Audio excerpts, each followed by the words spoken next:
як мардак як духтари хушро нағз мебинад, оиладор мешаванд.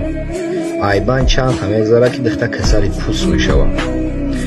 баъд рӯш безои бад мешаванд. мардак ай кор омадест, ай баъди чанд рӯзи дигараш аварияда меғалта. духтаро мегӯянд курши дигар намебинад. ҳама хелқати занаш чанд муддати дигари зиндагӣ мекунанд ки занаш ай дунё мегзара. баъди марги занаш мегӯяд ки тамом, ман айҷара тарк мекунам, айҷа мерам. ба ҳамҷо як ҳамсояш мегарда, мега ин қадар вақте ки ту кур будӣ, занат раҳат мебурд, нишон медод. ҳозир айҷа мерай дарши чӣ кор мекунӣ?